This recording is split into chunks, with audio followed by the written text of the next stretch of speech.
हिमाचल और पंजाब दौरे पर मुख्यमंत्री योगी आदित्यनाथ।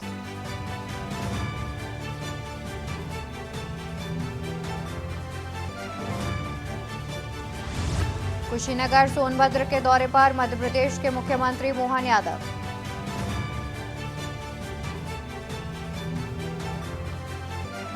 आखिरी चरण के लिए रक्षा मंत्री राजनाथ सिंह करेंगे प्रचार प्रसार।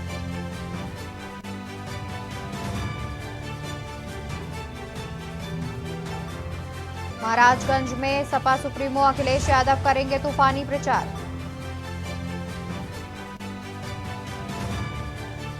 लखनऊ में बिजली कटौती से लोग परेशान, सड़कों पर उतरे लोग, किया हंगामा।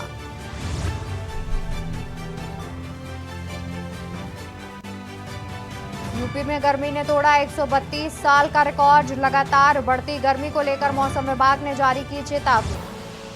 आप देख रहे हैं के न्यूज, खबरों का सारथी। नमस्कार, मैं हूं आपके साथ अवंतिका अवस्थी और हम बात करेंगे उत्तर प्रदेश की खबरों पर। शुरुआत करते हैं राजधानी लखनऊ की बड़ी खबर से। गाड़ियों के ऊपर खड़े होकर मनाया गया बर्थडे। यातायात नियमों को ताक पर रखकर मनाया गया बर्थडे। गाड़ियों के छत और बोनट पर काटा केक। गाड़ियों की छत और बोनट पर रखकर काटा केक। बर्थडे का वीडियो सोशल मीडिया पर वायरल। वीडियो में कई एक्सयूवी गाड़ियां शामिल। सुशांत गोल्फ सिटी थाना क्षेत्र का मामला। इकाना स्टेडियम के बाहर मनाया गया बर्थडे। खबर राजधानी लखनऊ से सामने आ रही है, जहां पर गाड़ियों के ऊपर खड़े होकर मनाया गया बर्थडे। यातायात नियमों को ताक पर रखकर मनाया गया बर्थडे। गाड़ियों की छत और बोनट पर काटा केक। वायरल वीडियो भी सामने आ रहा है। गाड़ियों की छत और बोनट पर रखकर काटा केक। बर्थडे का वीडियो भी सोशल मीडिया पर हुआ वायरल। वीडियो में कई एक्सयूवी गाड़ियां भी शामिल। सुशांत गोल्फ सिटी थाना क्षेत्र का ये पूरा मामला सामने आ रहा है। ज्यादा जानकारी के लिए हमारे साथ लखनऊ से संवाददाता भरत सेठी भी जुड़े हुए हैं। भरत, जिस तरीके से ये वायरल वीडियो सामने आ रहा है, जहां पर इकाना स्टेडियम के सामने रोड को जाम करके बर्थडे मनाया जा रहा है, क्या अभी तक कोई कार्रवाई की गई है इन पर?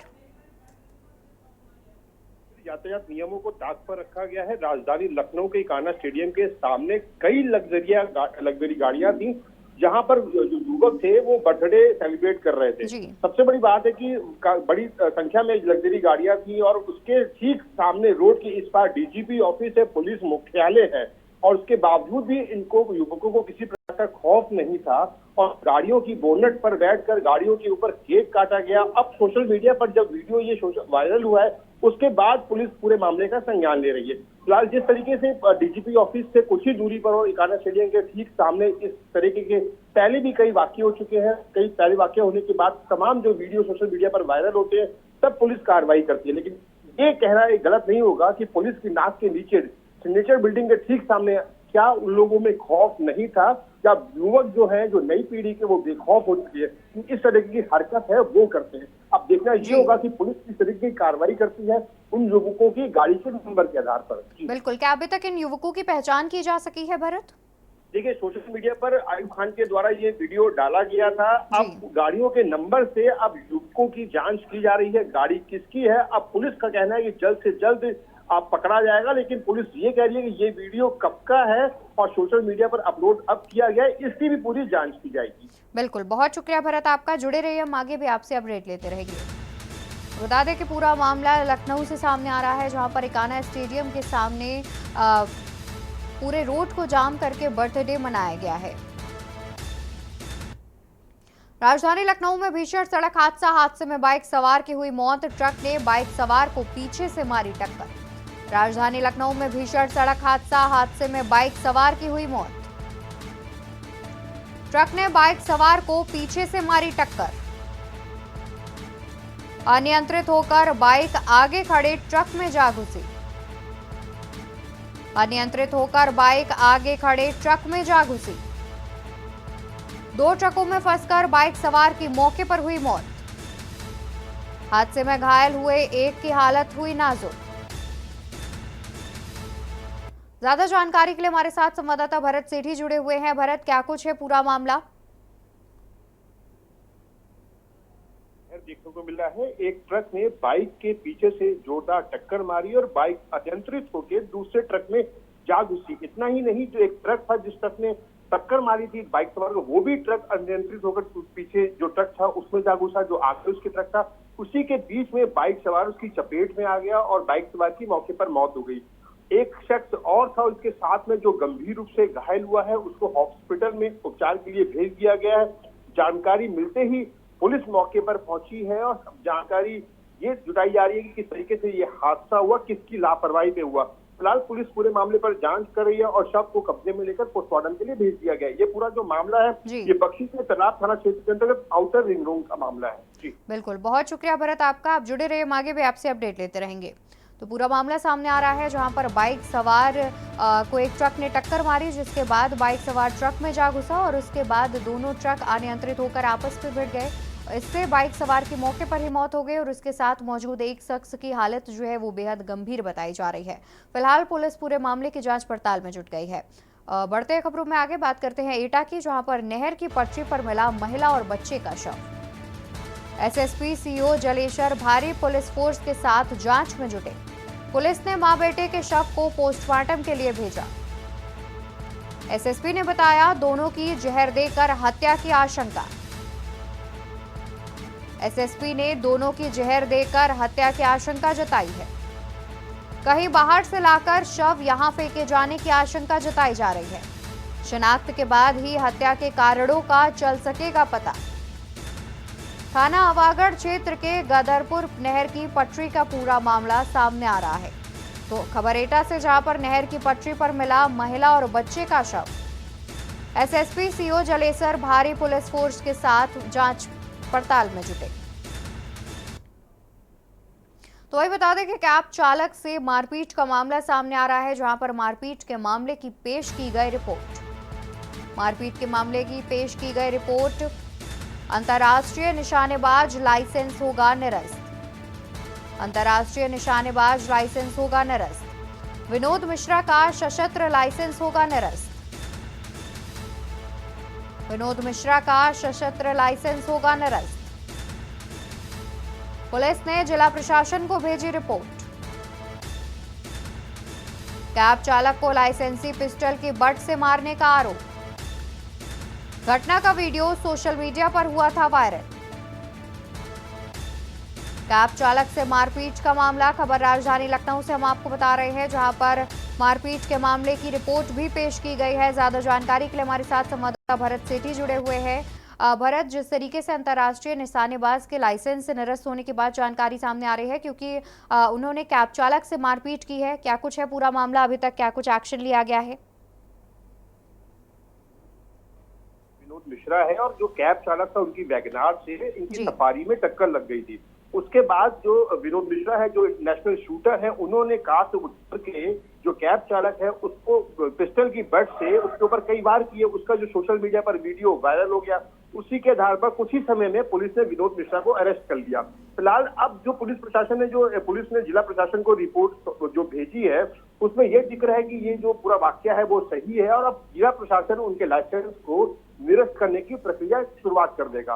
फिलहाल अब विनोद मिश्रा पुलिस कस्टडी में पहले से है, लेकिन अब सबसे बड़ी बात यह है कि जिस तरीके से उन्होंने कैब चालक को 20 सड़क पर रोक के उनको मारा, पिस्टल से मारा बेखौफ से, और ये पूरा जो मामला विभूतिखंड थाना क्षेत्र के अंतर्गत था। फिलहाल पुलिस ने उनको अरेस्ट कर लिया था। अब जो पिस्टल का लाइसेंस है वो भी अब निरस्त करेगा जिला प्रशासन। जी बिल्कुल, बहुत शुक्रिया भरत, जुड़े रहिए, हम आगे भी आपसे अपडेट लेते रहेंगे। तो कैब चालक से मारपीट का मामला सामने आ रहा है, जहां पर अंतर्राष्ट्रीय निशानेबाज विनोद मिश्रा ने अपने पिस्टल की बट से कैब चालक को मारा था और बीच रोड पे मारपीट का वीडियो जो है वो सामने आ रहा है, जहां पर बेखौफ होकर विनोद मिश्रा अपने सशस्त्र लाइसेंस का प्रयोग कर उसकी बट से कैब चालक के साथ मारपीट करते हुए देखे जा रहे हैं, जिसके बाद विनोद मिश्रा को कस्टडी में ले लिया गया है और फिलहाल उनके जो सशस्त्र है उनका जो लाइसेंस है वो रद्द करने की बात सामने आ रही है। तो वहीं बिजली की समस्या को लेकर के किया गया जोरदार प्रदर्शन। बिजली घर के सामने रोड पर लगाया जा बिजली की समस्या को लेकर किया गया जोरदार प्रदर्शन। बिजली घर के सामने रोड पर लगाया जा क्षेत्रवासियों ने जाम लगाकर किया प्रदर्शन। पूरी रात लाइट न आने से लोगों में नाराजगी। पूरी रात लाइट न आने से लोगों में नाराजगी। बुजुर्ग ने बिजली घर के सामने लेटकर किया प्रदर्शन। कल शाम 6 बजे से मेहंदीगंज में है बिजली गुल। त्रिवेणी नगर गणेशपुरी कॉलोनी में भी बिजली रही गुल।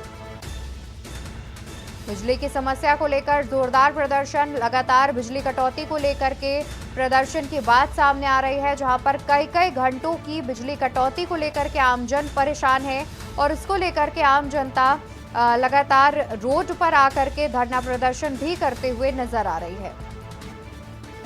और सीधा रुख कर लेते हैं लखनऊ पावर हाउस का, जहां पर हमारे संवाददाता भरत सेठी भी मौजूद हैं। भरत, आपका रुख करते हैं और जिस तरीके से जानकारी सामने आ रही है कि आप लखनऊ पावर हाउस में मौजूद हैं और लगातार जिस तरीके से गर्मी बढ़ रही है और बिजली की मांग भी बढ़ती हुई दिखाई दे रही है। हालांकि कटौती जो है वो भी कई घंटों तक की जा रही है, जिससे आमजन काफी उनको भी समस्या हो रही है और इसको लेकर के लगातार धरना प्रदर्शन की जो खबरें हैं वो भी सामने आ रही है।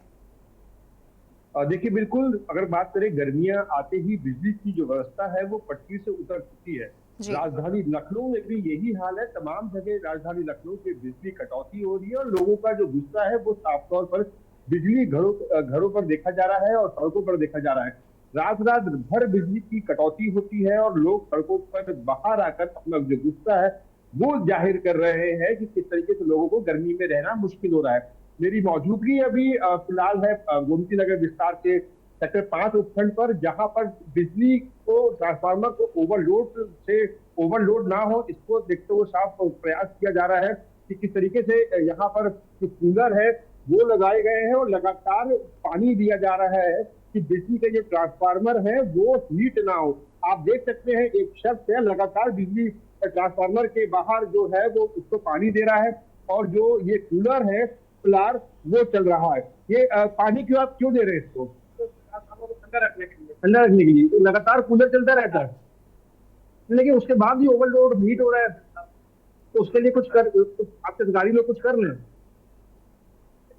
देखिए, निश्चित तौर पर जिस तरीके से लगातार ट्रांसफार्मरों को पानी दिया जा रहा है जो हीट ना हो और जिससे कि कोई फॉल्ट ना आए, इसको लेकर लगातार बिजली विभाग प्रयास कर रहा है, लेकिन उसके बावजूद भी ये कहीं ना कहीं ओवरलोड है या कहीं ऐसी फॉल्ट आ जा रही है गर्मी में, जिसके बाद तमाम जो समस्याएं हैं वो सामने आ रही है और लोगों को झेलनी पड़ रही है। फिलहाल अभी मैं जहां पर मौजूद हूँ वो वहां पर भी शटडाउन है, तमाम एरिया वहां पर शटडाउन। आप कितना एरिया शटडाउन है, क्या दिक्कतें हैं? आधे घंटे तक चालू है। आधे घंटे में चालू हो रहा है, तो रात से भी कहीं लाइट नहीं है क्या? देखिए, तमाम जो लोग हैं जो समाधान हो रहा है, ये स्टाफ है ये और बाकी इनका कहना है 24 घंटा स्टाफ काम कर रहा है, लेकिन कहीं ना कहीं लोगों को जो समस्या हो रही है वो साफ तौर पर सामने आ रही है, जिसका लेकर लोगों का जो गुस्सा है वो सामने आ रहा है और लोग सड़क जाम कर रहे हैं। जी बिल्कुल। और वहीं भरत, देखा जाए तो लगातार बिजली की जो मांग है वो भी बढ़ती जा रही है और कहीं ना कहीं कई घंटों तक, और ये भी जानकारी है कि पूरी रात बिजली नहीं आ रही है, जिसको लेकर के लोग भी धरना प्रदर्शन कर रहे हैं। और देखा जाए तो ऐसी चीज़ें भी वायरल हो रही हैं सोशल मीडिया पर कि आप इतनी से इतनी देर अपने घरों में एसी ना चलाएं। तो क्या इस प्रकार के जो निर्देश हैं वो बिजली विभाग के द्वारा दिए गए हैं या फिर फर्जी तरीके से सोशल मीडिया पर वायरल हो रहे हैं? देखिए, सोशल मीडिया पर तमाम चीजें तो जरूर वायरल हो रही है, लेकिन ये कहना है बिजली विभाग का कि अगर ओवरलोड आपके घर का अगर 2 किलोवाट का कनेक्शन है, अगर आप लगातार 3 महीने से ऊपर उससे ज्यादा वाट को यूज कर रहे हैं, जैसे 2 किलो कनेक्शन के बाद आप 4 किलो आपके घर से यूज हो रहा है, तो उस लोड को बढ़ाएं जिससे कि समस्या ना हो। क्योंकि बहुत से कमर्शियल एरिया ऐसे हैं जहां पर जो उनका लोड है वो 5 किलो का निर्धारित है, लेकिन वो 10-10 किलोवाट तक जो लोड है वो इस्तेमाल कर रहे हैं, जिससे कि ये जो दिक्कतें हैं वो सामने आ रही है। अब ये निर्देश दे दिए गए हैं कि 3 महीने के अंदर जो लगातार जिनके ओवरलोड के मामले जो सामने आए हैं उनको भी, अब जो विभाग है उनको भी कार्रवाई कर सकता है या फिर उनके लोड को बढ़ाने के लिए उनसे बात करेगा।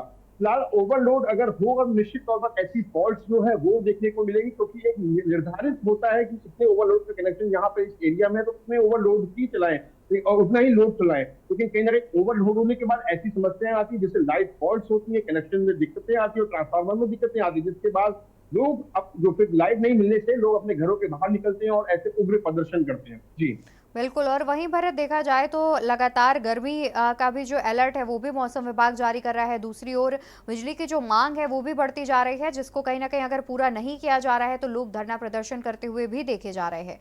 बहुत शुक्रिया आपका अधिक जानकारी हमारे दर्शकों तक पहुंचाने के लिए। तो बता दें कि लगातार बिजली कटौती से लोग परेशान होकर धरना प्रदर्शन करते हुए देखे जा रहे हैं। आए दिन लोगों के धरना प्रदर्शन करने की तस्वीरें जो हैं वो भी वायरल हो रही हैं, जहां पर रात रात भर या फिर कई कई घंटे बिजली की कटौती होने से लोग काफी ज्यादा परेशान हैं और सड़कों पर उतरते हुए नजर आ रहे हैं।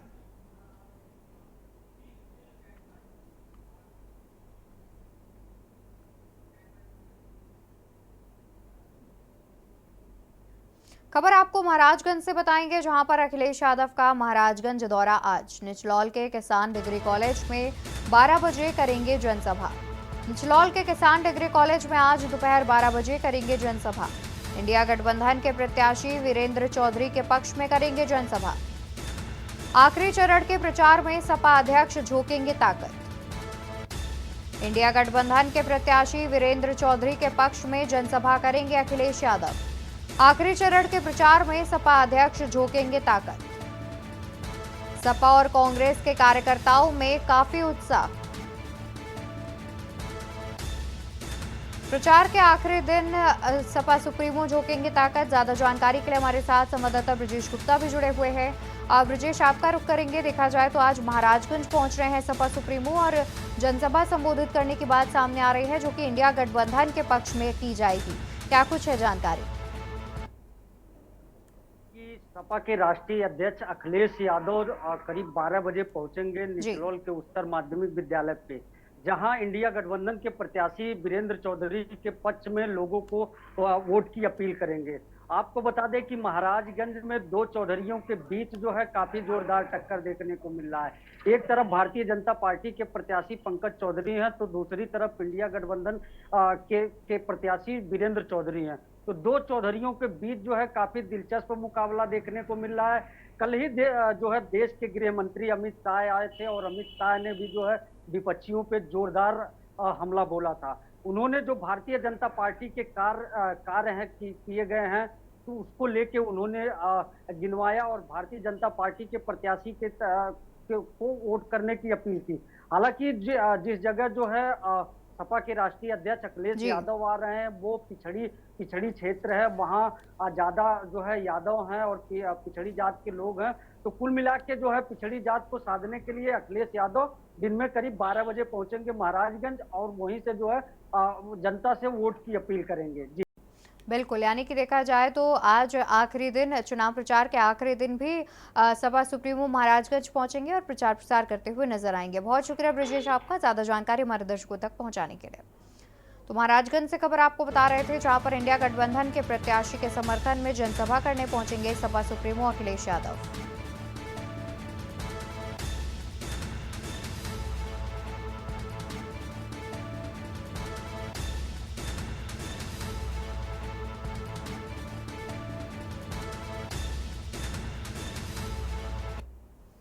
इसी बीच सीधा रुख कर लेते हैं राजधानी दिल्ली का, जहां पर आप नेता आतिशी गाजीपुर ट्रीटमेंट प्लांट का निरीक्षण करने पहुंची हुई है। गाजीपुर ट्रीटमेंट प्लांट का निरीक्षण करने पहुंची हुई है।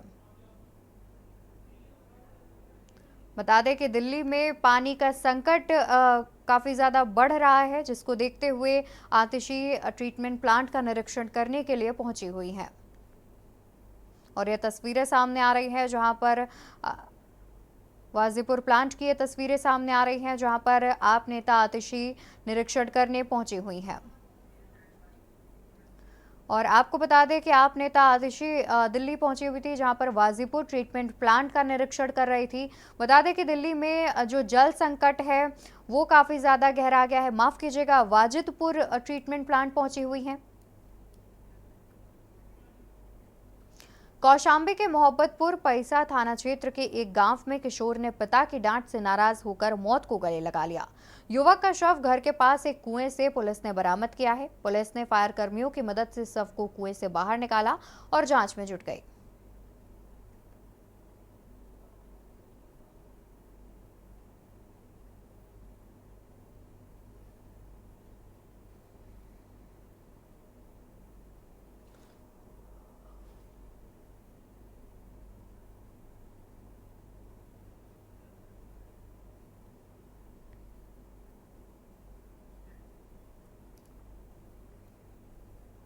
लोकसभा चुनाव को लेकर केंद्रीय मंत्री स्मृति ईरानी और यूपी के डिप्टी सीएम केशव प्रसाद मौर्य ने संयुक्त रूप से जनसभा को संबोधित किया। इस दौरान दोनों नेताओं ने भाजपा सरकार के आने वाली योजनाओं के बारे में विस्तृत चर्चा की। साथ ही कहा कि प्रधानमंत्री देश के साथ विकास के लिए काम कर रहे हैं। चुनाव में जीत के बाद इन विकास कार्यों को और बढ़ाया जाएगा।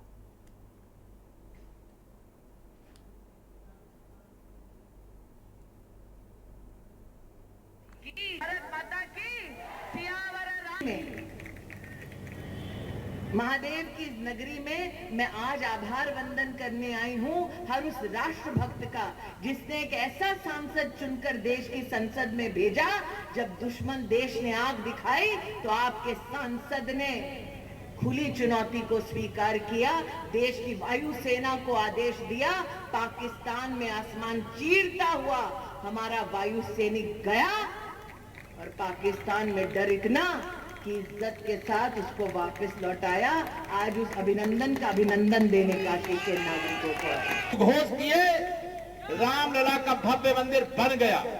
अब हर हर महादेव हो रहा है। आप विश्वास रखना, अगर रामलला को न्याय मिला है तो मेरे बाबा को भी न्याय जरूर मिलेगा। रामलला को न्याय मिला है तो मेरे कान्हा को न्याय जरूर मिलेगा। 2024 के इस लोकसभा चुनाव में एक तरफ रामलला के जन्म स्थान से रामलला को हटा करके फिर से बाबरी मस्जिद बनाने वाले बैठे और दूसरी तरफ औरंगजेब के नाम की निशानी मिटाने के लिए पूरा काशी नहीं, हर शिव भक्त संघर्ष के लिए न्यायपालिका का दरवाजा खटखटा रहा है। इसी बीच राजधानी लखनऊ से खबर सामने आ रही है। खबर आपको राजधानी लखनऊ से बताएंगे, जहां पर पूर्व आईएएस की पत्नी के हत्यारोपियों पर लगेगा गैंगस्टर। अखिलेश, रवि और रंजीत के खिलाफ पुलिस लगाएगी गैंगस्टर। ललित मोहिनी दुबे हत्याकांड में चार्जशीट लगाने के बाद कार्रवाई। पुलिस तीनों पर करेगी गैंगस्टर एक्ट की कार्रवाई। 25 मई को हुई थी पूर्व आईएएस की पत्नी की हत्या। इसी खबर पर ज्यादा जानकारी के लिए हमारे साथ संवाददाता शिवा शर्मा जुड़े हुए हैं। शिवा, जिस तरीके से पूर्व आईएएस की पत्नी की हत्या की गई थी और उन हत्यारोपियों पर अब गैंगस्टर एक्ट के तहत कार्रवाई की बात सामने आ रही है, क्या कुछ अधिक जानकारी है? देखिए, लखनऊ पुलिस इस नृशंस हत्याकांड में और लूटपाट के इरादे से जो लोग घुसे थे घर के अंदर, उनके ऊपर गैंगस्टर की कार्रवाई करेगी। लेकिन ये गैंगस्टर की कार्रवाई तभी संपन्न होगी जब लखनऊ पुलिस इस पूरे जो लूटकांड और हत्याकांड में जो चार्जशीट थी उसको दाखिल कर लेगी और तीनों ही लोगों के ऊपर ये कार्रवाई कड़ी कार्रवाई पुलिस की तरफ से की जाएगी। और बताया गया है कि अखिलेश और रवि जो दो सगे भाई हैं, वो पूर्व आईएएस के घर ही पिछले कई सालों से वो काम कर रहे थे और उनने भरोसा जताया था पूर्व आईएएस ने उनके काम करने का, और उसी भरोसे का गला घोट करके पूर्व आईएएस की पत्नी ललित मोहिनी दुबे की हत्या कर दी थी और इसका साथ रंजीत ने दिया था।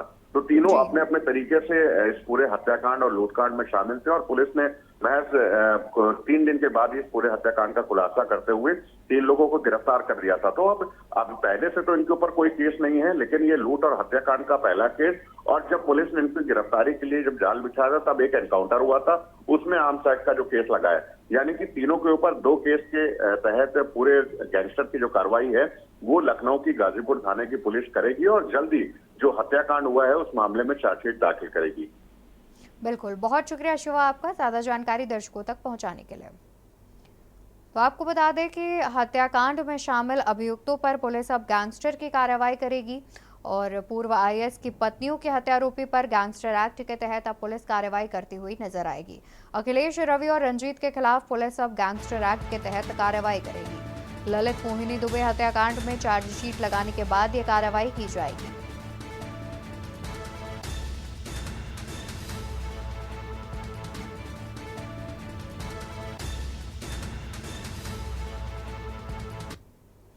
इसी बीच एक और अहम खबर सामने आ रही है। एक और बड़ी खबर हम आपको बताते हैं। मेरठ से खबर, जहां अवैध वसूली में 2 विद्युत कर्मचारी हुए निलंबित। मीटर बदलने के नाम पर की थी वसूली की शिकायत पर किया गया निलंबित।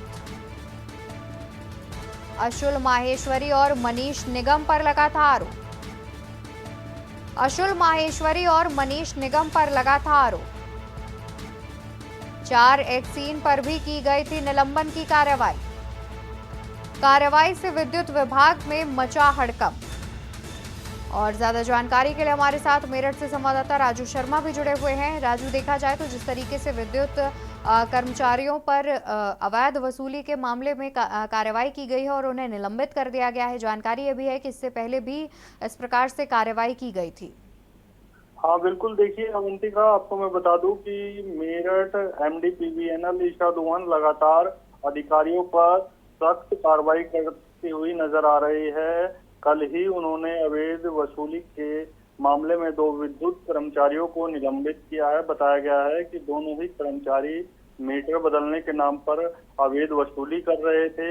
अवैध वसूली की जैसे ही शिकायत MDPVNL ईशा दोहन को मिली, उन्होंने तत्काल कार्रवाई के आदेश दिए और 2 कर्मचारियों को निलंबित कर दिया। आपको बता दें कि अब से 2 दिन पहले भी ईशा दोहन ने 4 एक्शन पर लापरवाही की शिकायत मिलने पर कार्रवाई की थी। 4 को निलंबित कर दिया गया था और उसके बाद कल 2 फिर विद्युत कर्मचारी निलंबित कर दिए हैं। लगातार हो रही निलंबन की कार्रवाई से विद्युत विभाग में हड़कंप मचा हुआ है और तमाम अधिकारियों को ईशा दोहन ने दिशा निर्देश जारी किए हैं। अगर किसी ने भी लापरवाही की और किसी की भी अगर शिकायत मिली है तो उसके खिलाफ कार्रवाई अमल में लाई जाएगी। बिल्कुल, बहुत शुक्रिया राजू आपका अधिक जानकारी हमारे दर्शकों तक पहुंचाने के लिए। तो मेरठ से पूरा मामला सामने आ रहा है, जहां पर अवैध वसूली में 2 विद्युत कर्मचारियों को निलंबित किया गया है। मीटर बदलने के नाम पर इन दोनों कर्मचारियों ने अवैध वसूली की थी, जिसकी शिकायत पर इन्हें निलंबित कर दिया गया है।